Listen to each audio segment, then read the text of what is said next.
Assalamualaikum warahmatullahi wabarakatuh. Bismillah, awalan hamdan wa syukran lillah, wa thaniyan assalatu wassalamu ala rasulillah, amma ba'd. Saudaraku yang dimuliakan Allah subhanahu wa ta'ala, yang pertama, pada bulan suci Ramadan ini, mari kita meningkatkan ketakwaan kita kepada Allah subhanahu wa ta'ala. Yang kedua, mari kita meningkatkan rasa syukur kita kepada Allah subhanahu wa ta'ala. Kenapa kita harus bersyukur?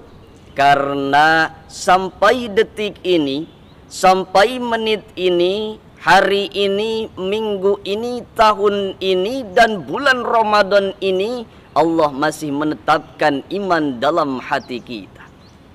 Yang kedua, kenapa kita harus bersyukur? Karena sampai detik ini juga, sampai Ramadan ini juga, Allah masih ngasih kepada kita, yakni nikmat sehat jasmani dan sehat rohani. Karena apa? Karena saudaraku, ada yang dikasih sehat jasmani tapi tidak sehat rohani. Contohnya mana? Banyak. Ketika di masjid sudah masuk waktu sholat, tidak sedikit orang yang sibuk dengan chattingannya. Ketika di masjid banyak orang yang sudah bertadarus, dia sibuk dengan tiktokannya.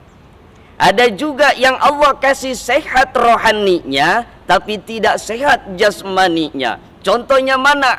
Banyak yang di rumah sakit. Dia pengen melaksanakan berjamaah sholat, dia pengen melaksanakan puasa, tapi bagaimana dia sakit, asam urat jadi, kolesterol jadi. Maka dari itu yang sehat jasmaninya dan sehat rohaninya pada bulan suci Ramadan ini, kita harus meningkatkan rasa syukur kita kepada Allah dan meningkatkan kualitas ibadah kita dan amal kita.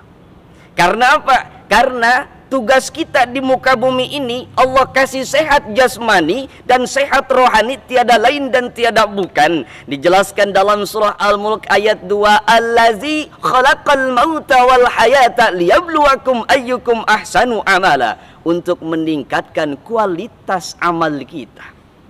Karena apa? Karena kita yang hadir di muka bumi ini pasti bakal mati, betul?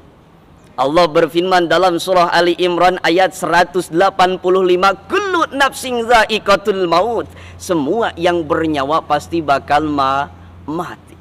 Kenapa harus mati? Maka Allah berfirman dalam surah Al-A'raf ayat 34, walikulli ummatin ajal. Sebab kita mati, habis kontrak kita di muka bumi ini.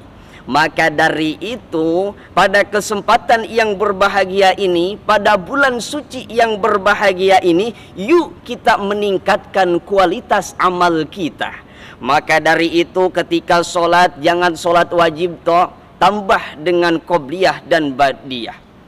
Setelah melaksanakan sholat, jangan cepat-cepat pulang, maka sering-seringlah membaca Al-Quran.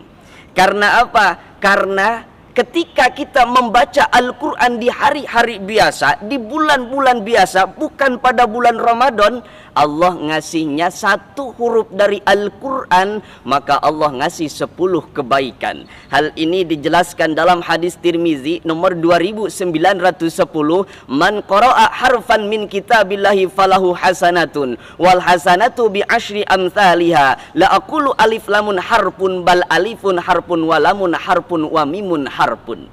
Ketika seseorang membaca satu huruf saja dari Al-Quran, misalkan baknya Bismillahirrahmanirrahim, maka Allah kasih 10 kebaikan. Akan tetapi ketika di bulan suci Ramadan ini Allah lipatkan kebaikan kita. Maka dari itu yuk perbanyak membaca Al-Quran, yuk perbanyak bersodakoh. Karena apa? Karena ketika kita perbanyak sodakoh, perbanyak membaca Al-Quran, mudah-mudahan itu menjadi amal soleh kita. Amin ya Allah ya Rabbal Alamin. Sekian yang bisa saya sampaikan. Mohon maaf atas segala kesalahan. Wassalamualaikum warahmatullahi wabarakatuh.